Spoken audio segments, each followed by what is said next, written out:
clicking up, looking like you tough, acting like you banging now, nigga. Walk around with that flag out your pocket until the real come and ask what you claiming now, nigga. 1, 2, 3, oh shots from a loose cannon and it's blazing through your torso, nigga. 1, 2, 3, oh shots from a loose cannon and it's blazing through your doors now, nigga. Yeah, nigga, that locust back. Come to your section, them shells rat-a-tat-tat. Cause what you banging, what you claim, you know what's up. If a person know, got that dagger exposing your fucking guts. Yeah, that blue bit in me. Free my big cousin, cuz like me. Our gang's different, but we both bleed blue. Heart pump no Kool-Aid, them shots come through. I stay true blue, been true to that blue. Been true to the cause, so what about you? What's cracking? What's rolling, YouTube? It's your Loke Phantom Loke, aka Soap the Lokester, and you're watching another episode of Keeping It 3100. For those of you tuning into the channel for the first time, please like, comment, subscribe. Other than that, let's get to it. Now, in today's video segment, I'm about to talk about a topic that's been quite the topic for quite some time now. It's just been continuously brought back up. And that topic is about Cr1p violence. Now, before I get into how I feel about the topic, let's go back a little bit. Actually, let's go back decades. What was the whole point of this thing, this flag? What was the cause? What was its purpose? Why is it here? An evolution into a world phenomenon. Let's break it down. 1969. Someone by the name of Raymond Lee Washington decided to create a group, which started off as a gang. It started as the Cribs, and the purpose was to protect their neighborhood and their community from outside threats. Influenced by the Black Panthers, but they didn't come from the Black Panthers. These were teenage youth that were coming up during that time. And they had their little cliques, such as the Harlem Godfathers, the Gladiators, the Businessmen, the Slossons, so on and so forth. But Raymond Lee Washington and 10 other guys wanted to stand up for their community like the Black Panthers did. But the concept was a little bit more different. The blueprint was similar, but the concept was a little different. Started out on the east side of LA, east side Los Angeles, South Central. The attire back then for us was a black leather jacket, a black glove on the left hand, an earring on the left ear.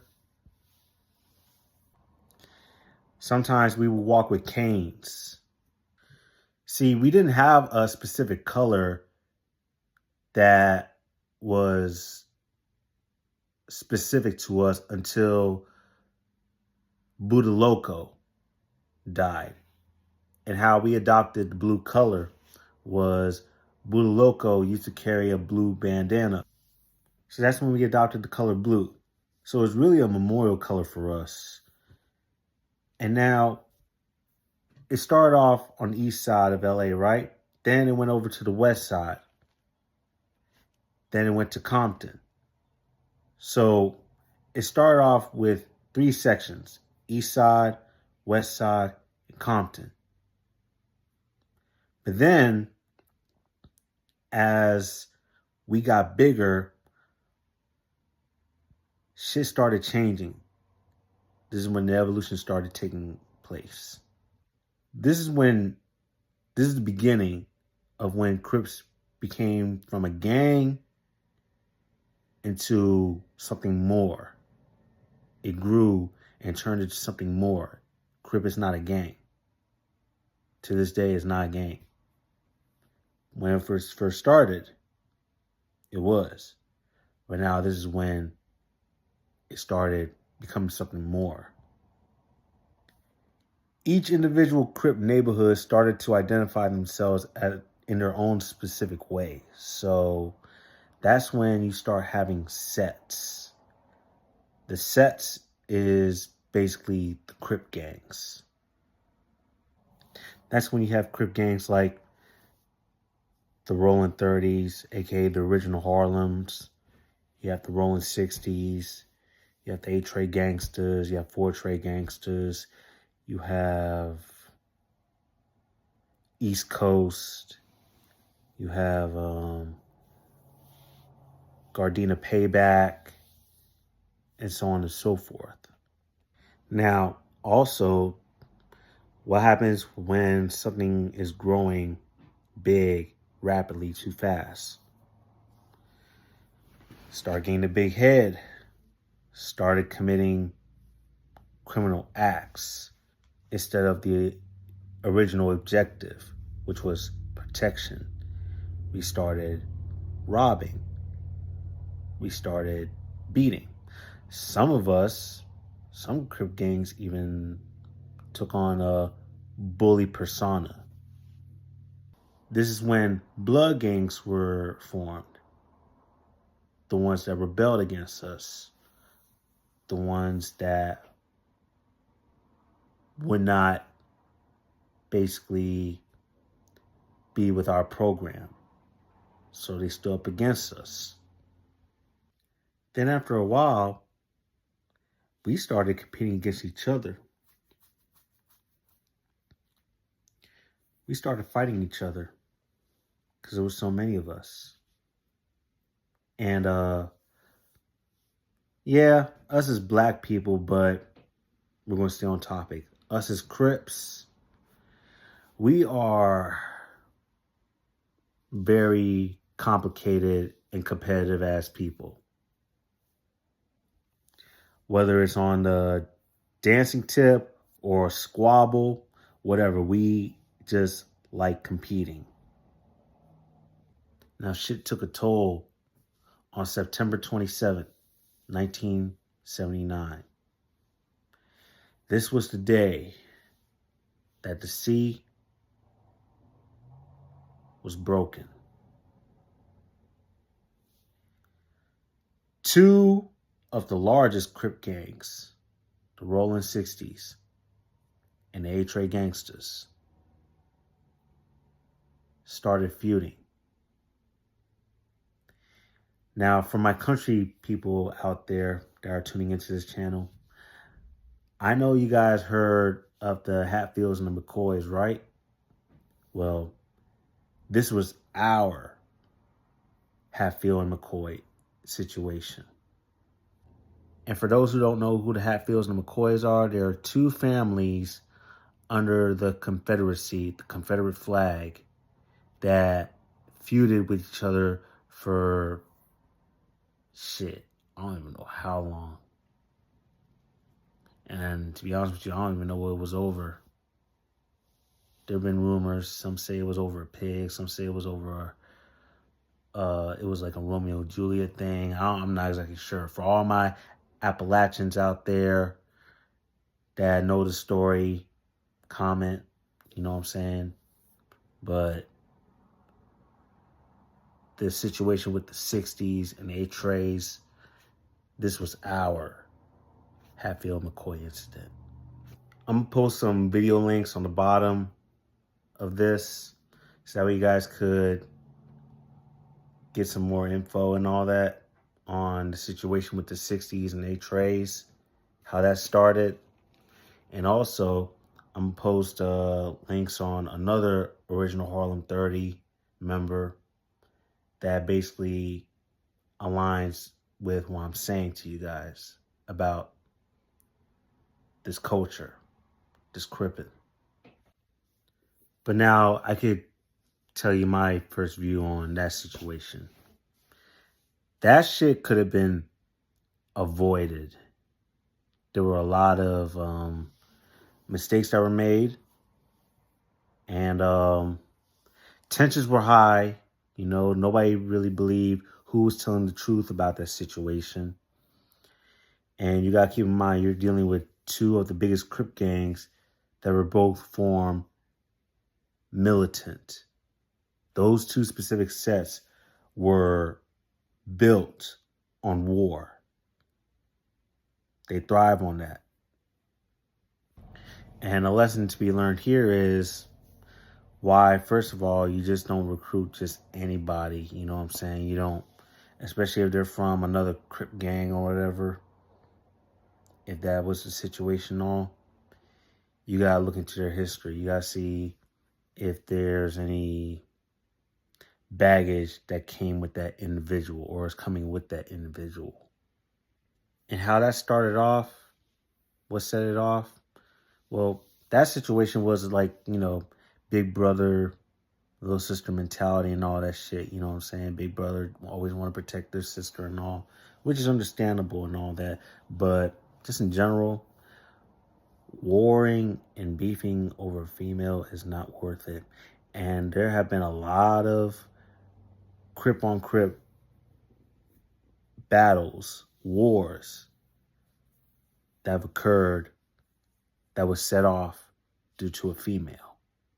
Keep in mind, belongs to nobody.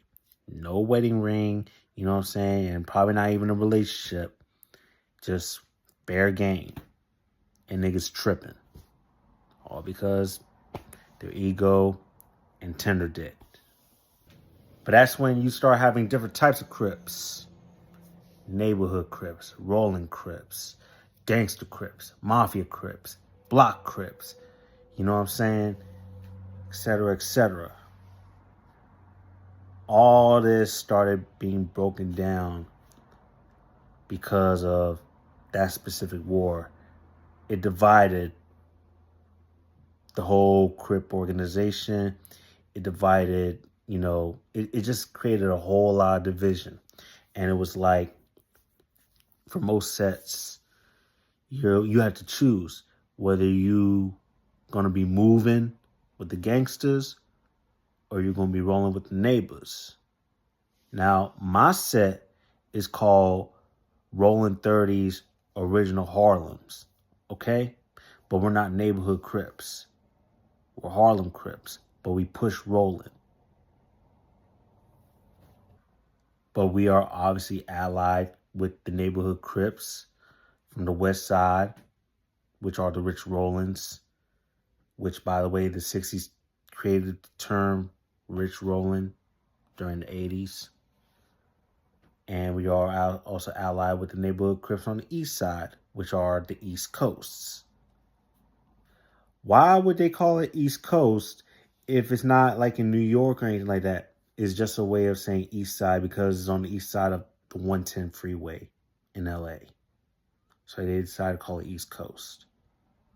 Then after that specific, I would call it a war, actually. I don't even know, like, I think last year they had a peace talk and all that, and I think they squashed their war and all that. Now, I don't know if it's been picked back up or anything like that, but I just know last year, 2024, the war between the 60s and the 8 Trays was said to be ended. So we talking about a Crip civil war that's been going on for, I say, 40 plus years, probably more than that. 79 all the way up to 2025. I'm at 24. Yeah. Crazy, right? But then you have, you know, other wars that transpired, other battles of wars that transpired from that. You had the Grape Streets versus the East Coasts, you know. You had PJ Watts versus Grape Street. And it got to the point where PJ Watts Crips teamed up with the Bounty Hunter Bloods because they both had a mutual enemy, the Grape Street Crips. Then you had it's just a whole bunch of shit that just flared up. Crip on Crip beefs, rivalries, wars. Some were able to be squashed. Some of them just kept going on, and some, it's like an on and off situation. My set, we got at it with the 40s for 10 years, and that shit was squashed at Tookie's funeral in 2006. Now, me personally, I don't condone Crip on Crip violence. I honestly don't. And that's another reason why I always say I was supposed to be rolling with the 30s. You know what I'm saying? Like, for as long as I can remember and all that shit, Especially because throughout my life, I never really had problems with any other Crips. It was always dudes from the hood and Bloods. Never had no, animosity or anything like that towards another Crip. No matter what type they are, no matter what set and all that, I'm talking about like just me in general, But just because I feel that way, don't mean everybody else is going to feel that way. That's in my set, my specific Crip gang, you know what I'm saying? And also, you have some Crip gangs that push EBK, everybody killer, or ABK, anybody killer. 60s, 40s, 100s, definitely EBK or ABK. The Hoovers, definitely EBK, ABK. You even have some Crip gangs, they got in-house shit going on. And at this point, it's not even a secret. So the 60s and the 100s, them two, they got some in-house shit going on. Now, I ain't going to speak on it, but I mean, at this point, it's not even a secret. And it's just very sad, It's like, these supposed to be your homies and all that. Why is there infighting? But like I said before, every Crip gang is different. Every Crip gang has their own requirements. Every Crip gang and every different type of Crip has their own personalities. You know what I'm saying? Like, each set is different. Each set has their own particular program going on and all that. That's why when you get involved in all that, you need to be mindful of which set, which specific, you're getting yourself involved with. Because some might join because their favorite rapper is in that specific set or whatever, but they don't know what comes behind that name. So, like, for example, you might not know what comes behind that 60 name. You might want to become a 60 because your favorite rapper was Nipsey Hussle. Or maybe you want to be a Rollin 20 Crip because Snoop Dogg. You know what I'm saying? But you really don't know what comes behind that name to be a Rollin 60, to be a Rollin 20, to be a Rollin 30, to be a A-Tray gangster, to be a 4-Tray gangster, to be a Hoover, to be a Grape Street, etc., etc. You know what I'm saying? You gotta be mindful of that shit. Whatever suits you, you know what I'm saying? But that's if you're getting yourself involved with that type of shit. This is not me promoting, gang initiations or recruitment or anything like that. This is just, those that already made up their mind and all this other shit. Nowadays, especially in the land, you have the OGs trying to push peace and trying to unify and, erase or clean up a whole lot of shit that's been done to the community since the 70s, the 80s, and the 90s and 2000s. they're trying to clean up. But it's a long road because you have the OGs that might feel one way and all that, and then you have, you know what I'm saying, some my age that are on the side of, you know what I'm saying, unification, or at least bring Crip back to its original cause and purpose and all. But then you have the youngins that already have the mind set, and it's just TTG, train to go. It's already set in stone. They gotta carry the shit out. You know what I'm saying? So it's a tug of war. But what would be the end result? I don't know. Gangbanging as a whole is just different than how it was back in the day and all that. Shit's really watered down. Now, that does not mean, you know what I'm saying, cripping, blooding, you know what I'm saying? Like, that's who and what you are till the day you die. You know what I'm saying? But nowadays, the best thing to do really is just to stay out the way and, like, you know, don't get caught up in the mix and shit. Only act when you got to act. But on some real shit. Not on bullshit. You know what I'm saying? But yeah, basically my view on Crip on Crip violence, I never condone it. I'm not in favor of it, you know. It's a sad thing because, you know, you might be a Crip in one specific gang, and then you might have family that's in another Crip gang that beefs or feuds or is at war with the Crip gang that you're in.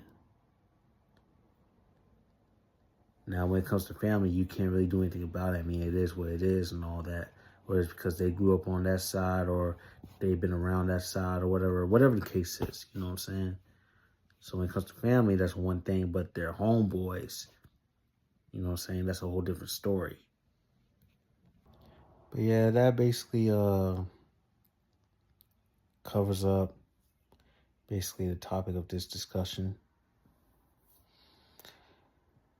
Crip on Crip violence.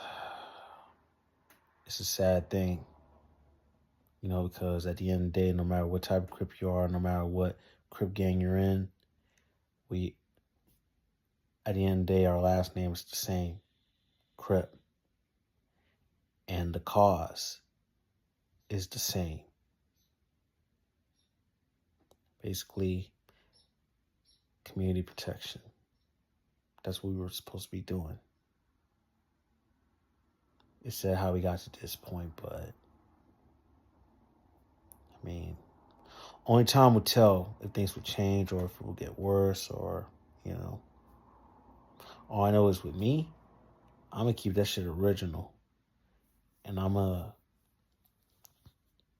conduct my cripping the way I've always have, which is on the original cause. Everyone else got their own cripping ways and all that. Everybody else got their own, you know, same program going on and all that. But that's where I'm at with it. That's where I've been at with it. So, with that being said, you know, I'll see you guys in the next video. Keep your thumbs up, T's high. You know what I'm saying? Please like, comment, subscribe to the video.